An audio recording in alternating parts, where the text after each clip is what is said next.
We will move on to a special presentation by Professor Rao Bhamidimarri, who is the President of Institute of Advanced Research. This would be, thank you very much for joining once again for the special presentation, Professor Rao. So over to you for a 10 minutes presentation. Okay, I did send a brief PowerPoint presentation to Akash. I don't know whether. Yes, there you go.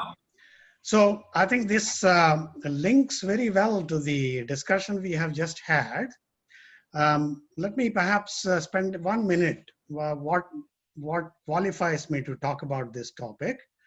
I am an educator, I'm an engineer, but now, of course, I don't know what I am, having been a leader of universities in different countries. I've been back in India, and I'm now doing a charity project, which is building a research university in Gandhinagar in Gujarat. The national education policy, which I reviewed, is actually a very good document. I don't think there is anything that anyone can argue with what is written in the document. It is a comprehensive treatise of what education should be. The challenge, though, is actually how do we operationalize it? How do we implement it? What is the cost of doing it? What is the procedure for doing it? These are all very important. And one of those key issues is actually the governance. The governance of education systems is something that has been evolving based on, of course, the external policy environment. I think the first document came out is exactly 100 years ago from Harvard. The role of governance in universities and the role of various stakeholders within it. So if we move on to the next slide, I don't know. Okay, so let's actually look at what it is we are about. We are a very unique kind of business. Unique in that sense, we have a primary mission, that is to educate students so they are intellectually able and professionally capable, but more importantly, they are actually emotionally and ethically prepared for life beyond the campus. This is because we take students at the age of 17, 18, and then they leave the campus at 22, 23, and really that is the formative period for them to be good citizens. So we have a responsibility not to just teach them a subject, examine them and give them a degree, but it's much more than that. So let's move on to the next slide. So what I mean to say is we are not a transactional business. We are not making motor cars and selling them and walking away once we have made enough profit or once we have decided our competitive position is compromised. So the students are not customers, they are not there, but they do purchase a service from us. So this is a very difficult issue. The American MBAs haven't captured this issue. I would venture to say even our IIMs haven't done much work in this area. How do you actually deal with customers who are actually your partners? Although, how do you make customers partners in a transactional business? There is some work in recent years. The other problem is there are no shareholders. There are stakeholders, but not shareholders. So the typical shareholders in a transactional business seek to maximize the return on their investment, and therefore all the strategies, policies, management systems have been developed keeping this in mind. Whereas our education business does not serve these shareholders, yet we do not have the management systems to maximize the stakeholders' interest in education business. The other problem is the half-life of our business is very, very long, and people are impatient. Shareholders in particular are impatient. Investors are impatient. So what kind of investors will cope with this half-life of this activity? So these are the issues that we need to keep in mind. And moving on to the next slide, we have, as I referred to NEP, the key issues that I detected in the NEP is, of course, quality, bringing Indian education system to international standard, promotion of autonomy of the education systems, institutions in particular, emphasis on creativity and fostering entrepreneurship. Impact. This is the first time I have seen the word impact, whether it is on society or economy. And one thing that has not come through clearly is more also importantly is the environment. The policy also puts students at the heart of the system and refers to flexibility, transportability of credits, credit accumulation. So it's a fantastic document. Now, if I were to keep these in mind, how do I run my institution? What kind of governance, the institutional performance, institutional organization, its values depend on and start and finish with governance. So our governance systems need to be looked at very carefully. Let's move on to the next slide. So let's actually talk about who are these stakeholders. Are these the students or the parents, faculty or staff, alumni, employers, society or government? I mean, this is something we need to think carefully, or all of them. So any governance system needs to take into account the stakeholders. So let's move on. If you look at the US system, for example, it relies significantly on alumni in terms of governance. If you look at Eastern systems, whether it is Japan, China, which are very top-down initially, although the Japanese systems are beginning to be universities being corporatized, so they are trying to reinvent themselves, reluctantly, I must add. Because if government keeps giving us bundles of money, we are very comfortable. We don't want to take any responsibility for ourselves, if you like. Employers, they have a self-interest. They want good quality graduates, but they don't want to pay for it. So who should actually prepare the future employees for the employers? That's an important debate. And what about society? Education is not just for skills and employability and employment. It is also to enhance the society. So what is society's role in all this? So these are some fundamental questions, and governance plays a central role in addressing, if not all, many of these. Let's move on to the next one. So what is the role of governance? If you look at, if an organization is to succeed, the governance has to be an enabler rather than an implementer. I will close this presentation with what I think governance is about, but let me perhaps not release that at this point in time. So governance has a key role in setting the vision for the institution and a strategic direction for the institution. It's a strategic direction, not necessarily the strategy itself. It's also important that the governing board holds the leadership of the institution to account for its educational performance, research performance, and also, of course, there is I do apologize for a typo there. It's a performance management as an entity and also the resource management. Compliance is very important. Institutions are not a law unto themselves.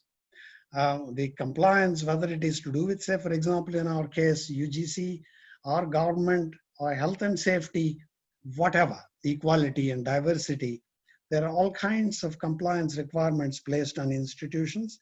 It's the governing body which must ensure that the management is meeting all the requirements. So they keep an eye on the compliance. Financial performance, of course, because the sustainability of the organization is also a responsibility of governance. So, and more importantly, governance has a key role in ensuring that the institution delivers value for money. So whatever the money that is being spent well, and value being delivered, whoever pays for it, whether it's the students or government is basically public money, or indeed if industry pays or philanthropists pay, they don't want to simply waste their money either. So we must deliver money, and it's government's role to keep an eye that the institution and its management is delivering value for the money they spend. Next one. Next slide, please. So what would a good governance look like? Dr. Mehta at the Mudra Institute, for example, he thinks and writes quite a bit about governance. I refer to the 1920 document. It's really in the last 20 years that a lot of analysis has been done on governance in higher education, particularly after the education system moved mainly in the US and more a little bit later in Europe to neoliberalistic approaches, the economy, customer driven, value for money, and so on, and return on investment. What I'm more interested in, most of the literature tends to be very theoretical analysis.